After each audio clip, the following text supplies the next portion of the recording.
Hi everyone, welcome to HangAround, the aviation podcast where we talk all things aviation right in front of the hangar itself.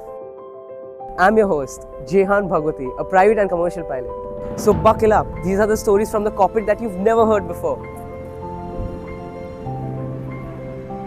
For our very first episode, and with Independence Day around the corner, we are honored to host a true legend, former Air India Commander, Captain M.V. Govinda Raja. With over 13,000 flying hours, he has flown multiple Prime Ministers, Presidents, Mother Teresa, and astronaut Rakesh Sharma, just to name a few. I was very lucky and I had the privilege of flying all the Prime Ministers and Presidents, right from Indira Gandhi to Narasimha Rao and Captain Zail Singh to Narayanan, and all of them I have flown right round the globe. And then I had the chance of flying Mother Teresa and famous artists like M.F. Hussain and quite a few other glitteratists, I used to fly, and I had a very good career. In fact, they called me for 1 year and kept me for 16 years. And rest, then I retired peacefully at 85. In fact, they called me again, and my son requested them, let him work for my mother now and keep him off. Okay. So at 85, till 85 I worked, in Air India. And in fact, Air India was very nice to me, and I was also equally nice to Air India. It was very interesting, you see, because Rajiv was my co-pilot in Indian Airline. Then when he became Prime Minister, his first flight was with me. I flew him from Delhi to Cairo, Paris, Algiers, Bermuda. In fact, when we flew Bermuda and he was asking, nothing is happening, I said, Supreme Incarnation of Sri Krishna is Lord Govinda. So nothing will happen with him. We had a wonderful time. In fact, it's a great thing to be with a Prime Minister and enjoying all those parties and all. And so much so, even the President, Zail Singh, I took him to South America, Lima to Los Angeles, about 10 hours flight. We did, and then Los Angeles to Honolulu to Tokyo, I took via Pacific Ocean. Oh. That was very, very interesting. And mostly navigator. We had excellent navigators. Capt, Mr. Narasimha Rao, he was another guy. Very interesting flight. We had to China. In fact, our crew joked with me, said, if you can make him laugh, we'll give a bottle of champagne. I made him laugh in that photograph, you will see. Yeah. I made him laugh, So I got a bottle of champagne from our crew. Similarly, interesting, Venkatraman, I had taken him to Geneva and all. So, Captain, can you please tell us about your humble beginnings in Bangalore and how was it like when you were a child? Oh, when I was a child, my father, in those days, they were called the state officers. We were 9 children. And one day when he was taking me from Chennai, we were coming near Arikonam, we saw an aircraft, Dakota, standing there. So I started crying, I want to see that, I want to see it. So somehow he went and showed his ID card. And that officer took us inside. He put me on the left seat, and then I sat down and I said, I want to become a driver of this, in those days. I was only 5-year-old at that time.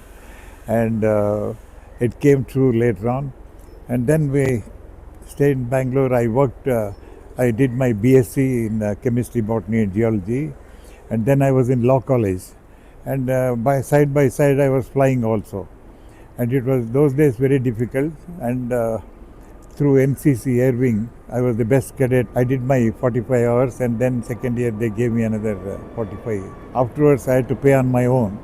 So I used to pay 10 rupees an hour, the rest was subsidized. Central government used to give 25 rupees and the state government used to give 25 rupees, and we had to pay 10 rupees per hour. Per hour, how much you charge now? Around 21,000 an hour. 21,000 an hour, yes. Can you imagine, we were paying 10 rupees an hour. So anyway, that was a motivation, very good, and that encouraged a lot of pilots we got because of that. And Government of India, right time they took, and now they have opened so many schools, so many things. I'm sure it should come up, and only thing that love and affection from different departments should get together. Later on, after 25, I had to pay 25 rupees an hour. So somehow I managed 250 hours. I kept working hard. So, Captain, what was your first flight like? That initial taste of in the air. First flight was my Tiger Moth flight. Okay. That was the open cockpit, there's nothing on top. We used to have a helmet. In fact, I asked him, there is no brake in this aircraft, so what do I do? And they had fence, 1,000 yards, right round fence. So what do I do in case I go deep? He said, no, you try to touch down in touchdown zone. If you can't touch down, you go round.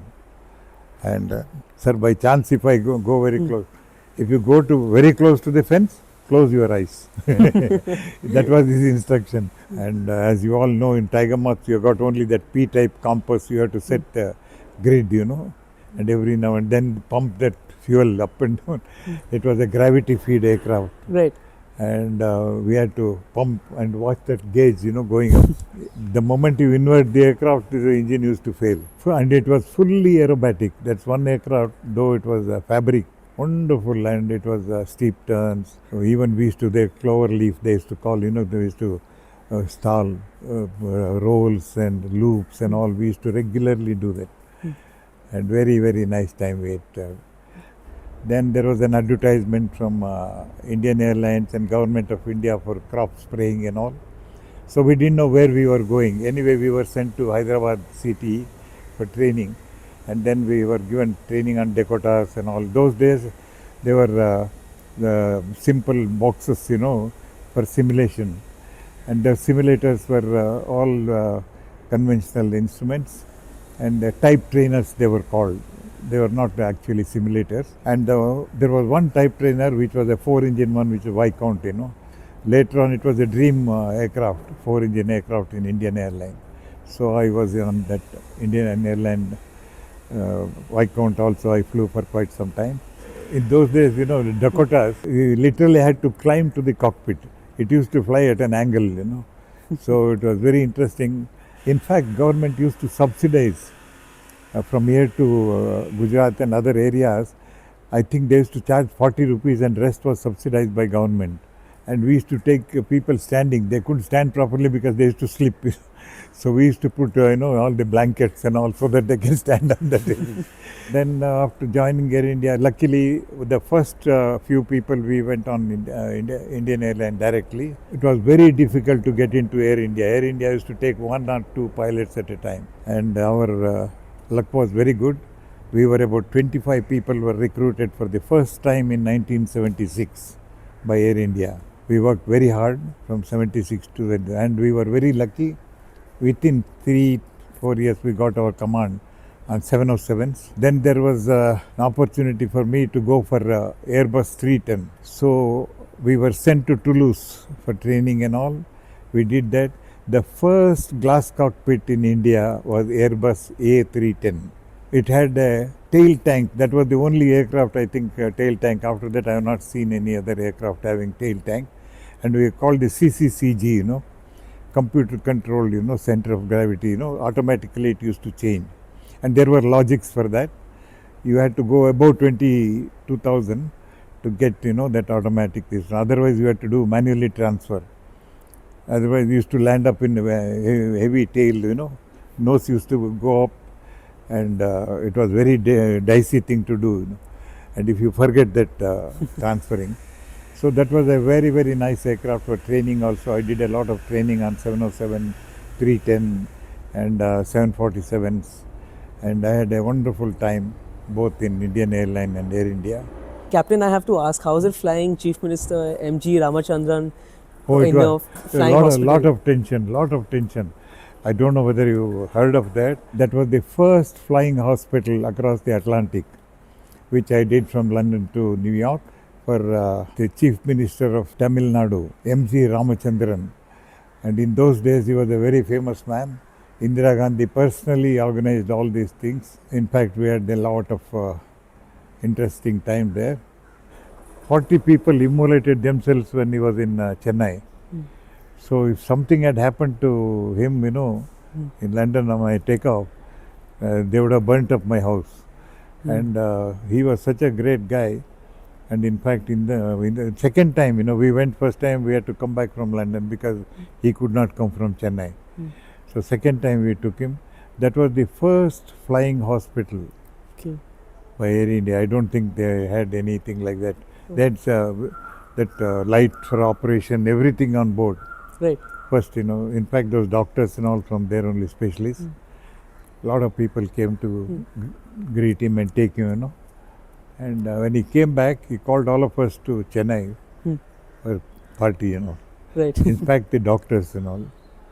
Very nice person, and people immolated themselves in Chennai, and we were so bothered in case something had happened, in the flight. My everybody would have been finished in my family. And so, how was it like flying Mr. Rakesh Sharma? Who? Rakesh Sharma, the first Indian Yes, space. he recently came here. Okay. I think I sent you this photo, that recent photographs. Here only in the club, Juhu Club.